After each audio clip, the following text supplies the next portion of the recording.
Assalamualaikum warahmatullahi wabarakatuh. Shalom, Om Swastiastu, Namo Buddhaya, Salam Kebajikan. Kami dari kelompok 4 mata kuliah Pendidikan Inklusi semester 4 angkatan 2021, program studi Pendidikan Ekonomi Fakultas Keguruan dan Ilmu Pendidikan Universitas 11 Maret. Maksud dan tujuan kami membuat video pembelajaran ini adalah untuk memenuhi tugas mata kuliah pendidikan inklusi dengan materi yang akan kita ambil, yaitu program pembelajaran individual. Sebelum membahas materi lebih dalam, mari kita samakan konsep pendidikan inklusi itu sendiri. Jadi, pendidikan inklusi adalah sistem penyelenggara pendidikan yang memberikan kesempatan kepada seluruh peserta didik yang memiliki kelainan dan memiliki potensi kecerdasan atau bakat istimewa untuk mengikuti pendidikan secara bersama-sama dengan peserta didik pada umumnya. Pendidikan khusus adalah pendidikan bagi peserta didik yang memiliki kesulitan dalam pembelajaran karena keterbatasan fisik, sosial, intelektual, mental, dan memiliki potensi kecerdasan atau bakat istimewa. Dalam pendidikan khusus itu sendiri terdapat 3 macam. Yang pertama penyandang disabilitas, yang kedua cerdas istimewa, dan yang ketiga ada bakat istimewa. Untuk penyandang disabilitas itu sendiri adalah individu yang memiliki keterbatasan fisik, mental, sensorik, dan intelektual yang kesulitan dalam melakukan tugasnya sehari-hari. Selanjutnya ada cerdas istimewa dan bakat istimewa. Perbedaannya adalah jika cerdas istimewa adalah kemampuan yang luar biasa pada intelektualnya, sedangkan bakat istimewa adalah kemampuan dalam suatu bidang seperti olahraga, matematika, bahasa, dan lain sebagainya. Kemudian yang selanjutnya adalah layanan khusus. Layanan khusus adalah pendidikan bagi peserta didik yang berada di daerah terbelakang atau terpencil dan mengalami bencana alam, bencana sosial, atau tidak mampu dari segi ekonomi. Tujuan pendidikan inklusi adalah sebagai berikut.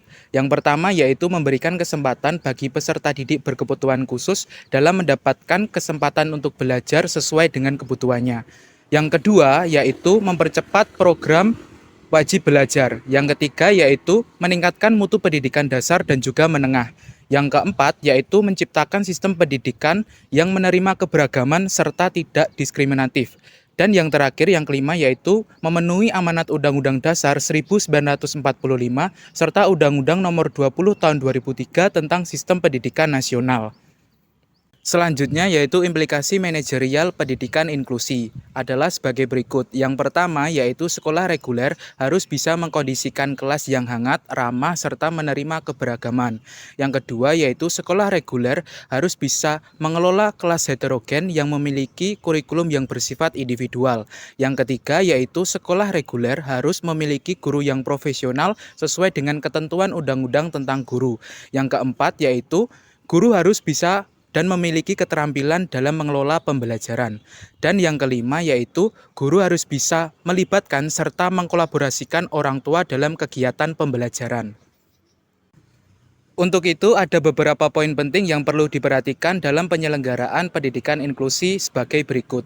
Yang pertama yaitu alur penanganan masalah, yang kedua modifikasi kurikulum, yang ketiga program pembelajaran individual, yang keempat manajemen kelas, dan yang kelima tata kelola sekolah inklusi.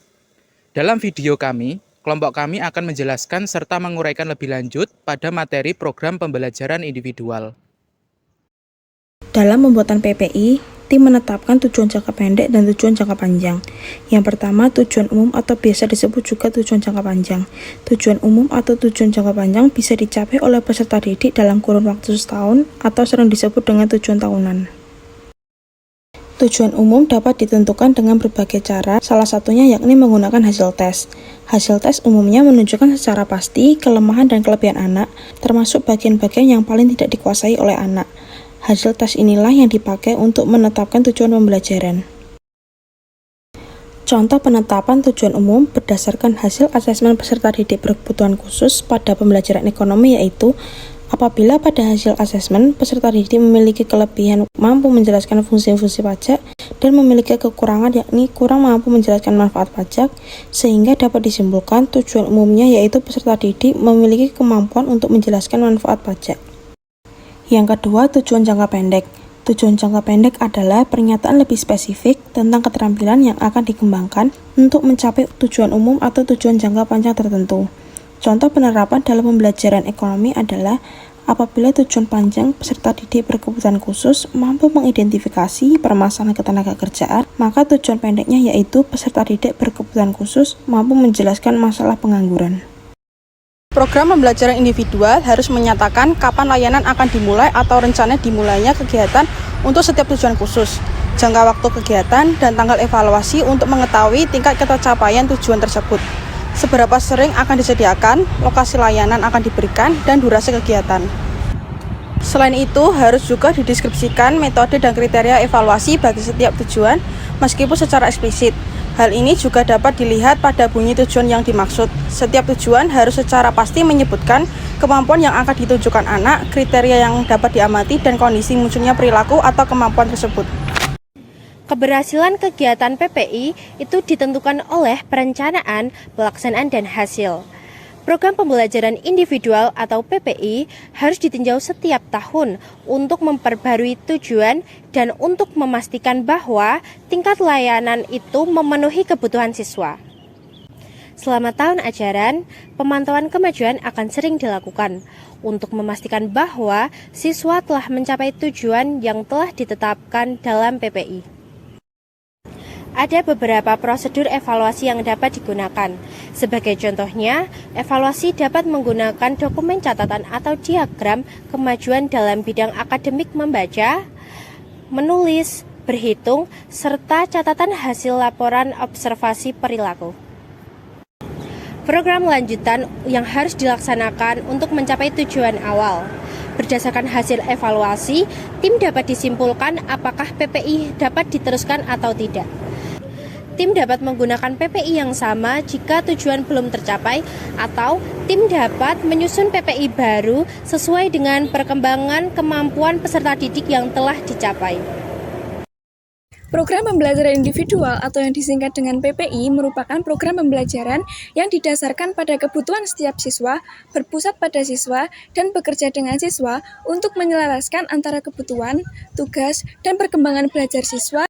Nah, di sini PPI ini sangat diperlukan oleh siswa karena hambatan intelektual dapat menyebabkan hambatan belajar. Nah, di sini guru juga harus mengetahui arah tujuan pembelajaran dan juga mengetahui peluang dan rintangan yang ada. Selanjutnya yaitu langkah-langkah pengembangan PPI. Yang pertama ada perencanaan.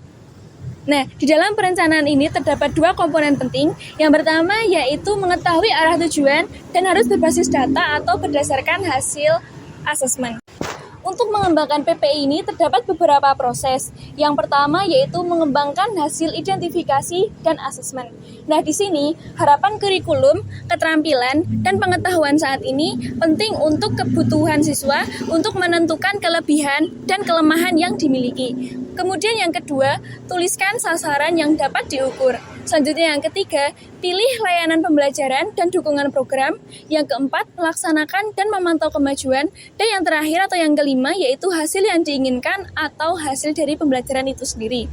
Selanjutnya ada beberapa komponen PPI. Yang pertama yaitu taraf kemampuan siswa yang dimiliki saat ini. Yang kedua ada annual goal. Yang ketiga ada short term objective. Yang keempat ada deskripsi pelayanan pembelajaran, yang kelima ada waktu dimulai dan lamanya, serta yang terakhir yaitu evaluasi.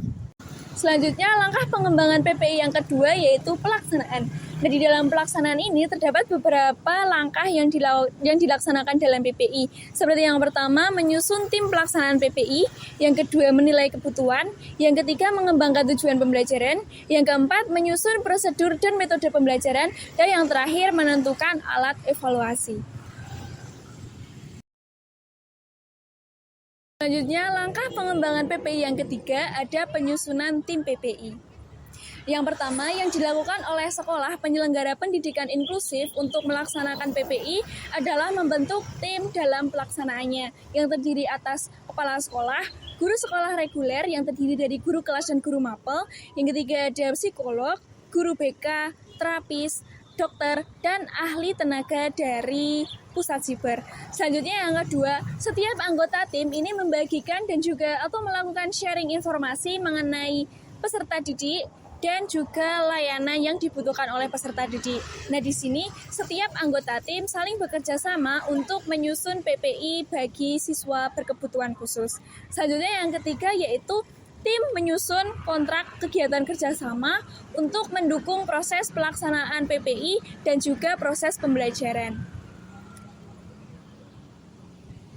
Selanjutnya, PPI ini diawali dengan melaksanakan asesmen, yang kedua menyusun profil peserta didik, yang ketiga menyusun program, dan juga kebijakan sekolah yang mendukung.